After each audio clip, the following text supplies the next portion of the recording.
ओम नमः शिवाय। Good morning everyone.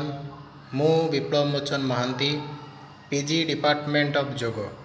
आज मु आपण मानंकु आम जोग किपरि आम पई गुरुत्वपूर्ण, गतकाली विश्व जोग दिवस जाइछि।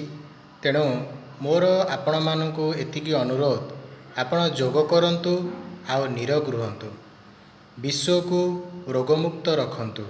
जेमिति प्रतिदिन आमे सकाळु नित्यकर्म करुचे, सेहीपरि भाबरे जोग को निज नित्यकर्म रे संश्लिष्ट करंतु आ प्रतिदिन जोग अभ्यास करंतु। भारत आमर जोग गुरु मान्यता पाइछि। तेणु अतीत रे साधु संत ऋषि मुनि ऋषि माने जोग अभ्यास करी निजको निरोग रखुथिले।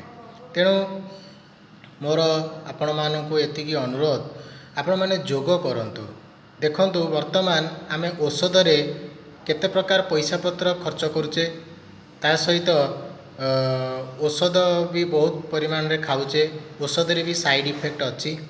तेणु आमे जदि जोग करिबा, जोग रे कोनोसी साइड इफेक्ट नाही। आपण जोग करिबा द्वारा निजको सुस्थ रखि परिबे।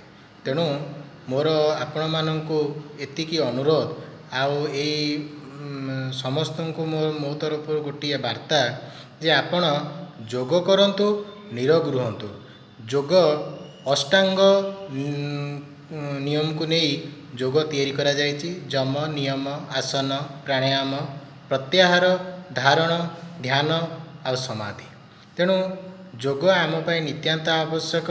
आमे शेष स्टेज जाई पहुँचिले हेटा समाधि हो जाउछि। तेणु मोर आपण मानक एतिक अनुरोध, जोग करंतु, जोग करिकि निजको सुस्थ रखंतु, निज परिवार वर्ग को सुस्थ रखंतु, निज परिवार को भी कहंतु जोग करिबा पई, आ विश्व को रोगमुक्त रखंतु। एतिकी मोर आपण मानक अनुरोध। हरि ओम तत्सत।